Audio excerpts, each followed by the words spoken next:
جس اقبال کو ہم نے جانا یا جو اقبال ہمیں ہمارے نصاب نے یا ہمارے نظام نے دکھایا، وہ اقبال 1901 سے 1905 کا اقبال ہے، جیسے انڈینز آج بھی ایک انڈین نیشنلسٹ کے طور پر جانتے ہیں، جو اسے اپنے حق میں سمجھتے ہیں۔ جیسا کہ اقبال نے لکھا، سارے جہاں سے اچھا ہندوستان ہمارا، اے ہمالیہ کشور ہندوستان، چومتا ہے تیری پیشانی کو جھک کر آسمان۔ دراصل جو اقبال 1938 میں اس جہان فانی سے کوچ کر گیا، وہ اقبال ایک ایسا اقبال تھا جو اگر آج موجود ہوتا تو اٹھا لیا جاتا۔ میرا مقصد آپ کے سامنے ایک ایسے اقبال کو رکھنا ہے جس کا مقصد، جس کا نظریہ، جس کا ہدف یا جس کا فلسفہ اسلام کو ایک نظام کے طور پر یا اقامت دین کو اسلام کی روح یا بنیاد سمجھنا تھا۔ ہمارے صوفی و ملا نے جب اسی نظریے پر کمپرومائز کیا تو اقبال نے دین اور سیاست کو الگ کرنے پر اس صوفی و ملا پر کڑی تنقید کی۔ اقبال نے آپ کو اور مجھے یہ پیغام دیا اپنی پوئٹری یا فلسفے کے ذریعے کہ اگر حکومت اسلام کی نہیں تو اسلام بطور دین کچھ بھی نہیں۔ اسی سلسلے میں آج ہم اقبال کی ایک نظم حکومت پر غور و فکر کریں گے۔ ہے مریدوں کو تو حق بات گوارا، لیکن شیخ و ملا کو بری لگتی ہے درویش کی بات۔ اقبال کہتا ہے کہ ان مریدوں کو تو حق بات تنگ نہیں کرتی۔ یہ مرید تو جدھر ان کو ان کا مرشد، رہبر، آقا یا پیر لگانا چاہے یہ ادھر لگ جاتے ہیں۔ بلکہ ہماری موجودہ قوم کی صورتحال کو دیکھا جائے تو کس نے، کس سیاسی جماعت نے، کس مذہبی فرقے نے ان کے جذبات کو ایکسپلائٹ نہیں کیا، ان کے جذبات کو تھوڑا سا بھڑکا کر جس مرضی کام کے لیے راضی کر دو۔ تو کیا یہ قوم جو ایک سیاسی جماعت کے ذاتی مفاد کے لیے اپنی جانیں قربان کر دیتی ہے، یہ قوم حق کے لیے نہ نکل پائے گی؟ اقبال کہتا ہے نہیں، یہ قوم، یہ ملت، یہ امت آج بھی اس قابل ہے کہ اگر انہیں حق کی دعوت دی جائے اور ان تک حق پہنچا دیا جائے تو کفر کے اور ظلم کے ایوان لرز اٹھیں گے۔ کوئی دنیا کی طاقت انہیں پست نہیں کر سکے گی، کوئی دنیا کی طاقت ان کا نام و نشان مٹا نہیں سکے گی۔ کیوں؟ جہاں میں اہل ایمان صورت خورشید جیتے ہیں، ادھر ڈوبے ادھر نکلے، ادھر ڈوبے ادھر نکلے۔ انہیں اگر حق کا پرچم تھما دیا جائے تو اقبال کہتا ہے کہ نکل کر صحرا سے جس نے روما کی سلطنت کو الٹ دیا تھا، سنا ہے قدسیوں سے یہ میں نے کہ وہ شیر پھر ہوشیار ہوگا۔ لیکن اے روح محمد، شرازہ ہوا ملت مرحوم کا ابتر، اب تو ہی بتا تیرا مسلمان کدھر جائے، اس راز کو فاش کر اے روح محمد، آیات الہی کا نگہبان کدھر جائے۔ اقبال کہتا ہے مریدوں کو تو حق بات گوارا، لیکن شیخ و ملا کو بری لگتی ہے درویش کی بات۔ اس شیخ و ملا نے جو ظلم ڈھایا اسلام پر، اس نے ہماری کمر توڑ دی، اس نے اسلام کی آزادی کی روح کوئی بدل ڈالا۔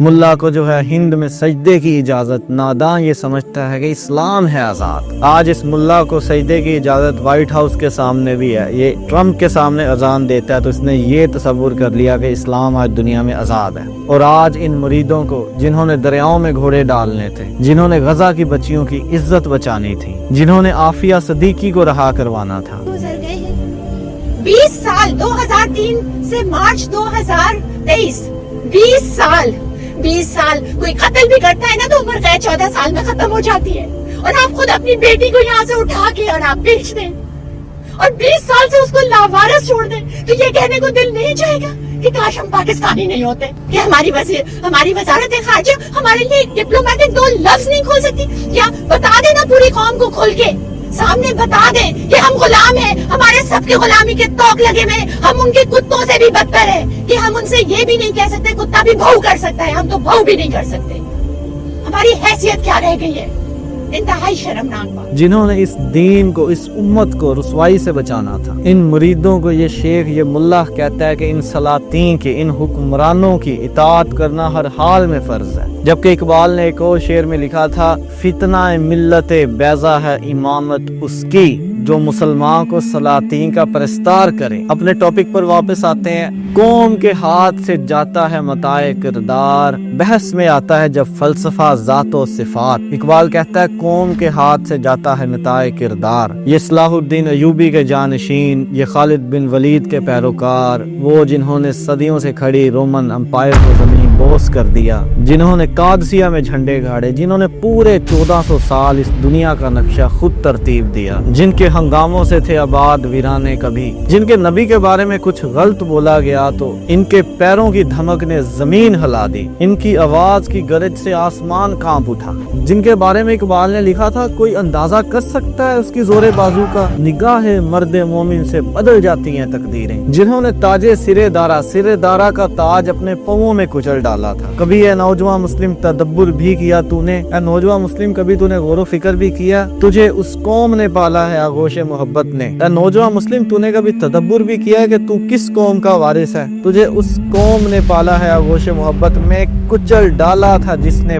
पाँव में ताजे सिरे दारा। दुनिया की तकदीर बदलने वाले ये नौजवान, उनका आज ये हाल है कि अमल से फारिग हुआ मुसलमान बनाकर तकदीर का बहाना। आज इस उम्मत की तकदीर, इस उम्मत की तस्वीर रहम की भीख मांग रही। इकबाल ने जो पहला मिसरा लिखा ना, कौम के हाथों से जाता है मताए किरदार, इकबाल यही बात समझाने की कोशिश कर रहा है कि इस कौम का जो किरदार था वो नहीं रहा, अब वो अफकार नहीं रहे, अब वो किरदार नहीं रहे। अपने शेर पर वापस आते हैं। कौम के हाथों से जाता है मताए किरदार, बहस में आता है जब फलसफा ज़ातो सिफात। ज़ातो सिफात से मुराद है अल्लाह ताला की ज़ात और सिफात, यानी ज़ात की हकीकत क्या है, ज़ात का सिफात से ताल्लुक क्या है। यानी इस तरह की ये तमाम बहसें जो इन मुल्लाओं में, इन सूफियों में चलती रहती हैं। क्या अल्लाह ताला एक और मोहम्मद बना सकता है, क्या खुदा झूठ बोल सकता है, क्या ये दुनिया अल्लाह ताला ने बनाई, उसका मकसद सिर्फ मोहम्मद था। इस तरह की तमाम बहसें जिन्होंने इस उम्मत की तवज्जो जो अहम मसाइल थे उनसे हटा दी और इस उम्मत को फिरका फिरका बांट दिया। पहली सबसे बड़ी लानत हमारे पर ये पड़ी कि हम नेशनलिज्म का शिकार हुए, हम वतनों में अलग-अलग बट गए। खैर, वतनों में बटने के बाद इन मुल्लाओं ने हमारे साथ सबसे बड़ा खिलवाड़ क्या किया, हमें फिरकों में अलग-अलग बांट दिया, जबकि असल में होना क्या चाहिए था। असल में इकबाल का नजरिया क्या था, इकबाल का इस्लाम का नजरिया क्या था? एक हो मुस्लिम हरम की पासबानी के लिए, हरम की पासबानी के लिए, एक हो मुस्लिम हरम की पासबानी के लिए, नील के साहिल से लेकर ताबखा के काशगर। लेकिन जब इसी मुल्ला ने हमें फिरका फिरका बांट दिया तो इकबाल कहता है हरम रुस्वा हुआ पीरे हरम की कम निगाही से। इसीलिए इकबाल कहता है कौम के हाथों से जाता है मताए किरदार, बहस में आता है जब फलसफा ज़ातो सिफात। फिर इकबाल कहता है अगरचे इस दहरे कोहन का है ये दस्तूरे कदीम, अगरचे इस दहरे कोहन, इस दुनिया का ये पुराना असूल है दस्तूरे कदीम कि नहीं मैं कदाओ मीनाओ साकी को सबात। अगरचे इस दुनिया का ये पुराना दस्तूर है कि यहाँ चाहे मैं खाना हो, शराब पिलाने वाला हो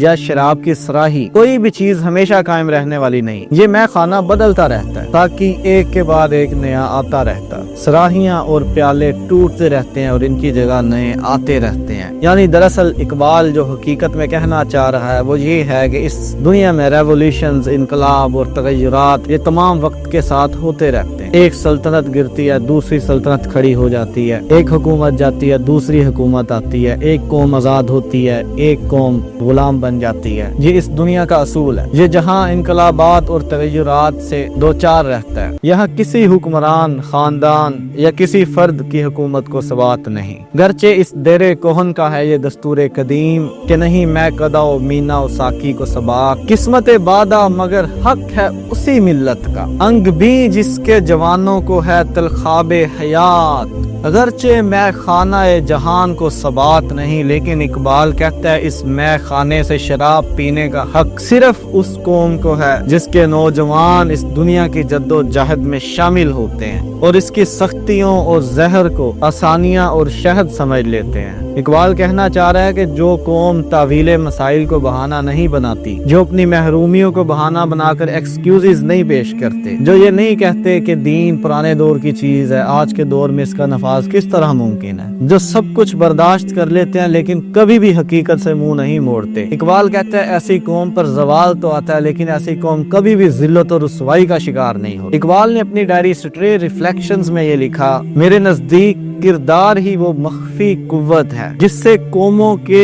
मुकद्दर मुतय्यन होते हैं। इस वीडियो को मैं इकबाल के ही कुछ इशार से खत्म कर देता हूँ। वतन की फिक्र कर नादा, मुसीबत आने वाली है, तेरी बर्बादियों के मशवरे हैं आसमानों में, ना समझोगे तो मिट जाओगे हिंदुस्तान वालों, तुम्हारी दास्तां तक ना होगी आज़ादी की दास्तानों में। जज़ाकल्लाह।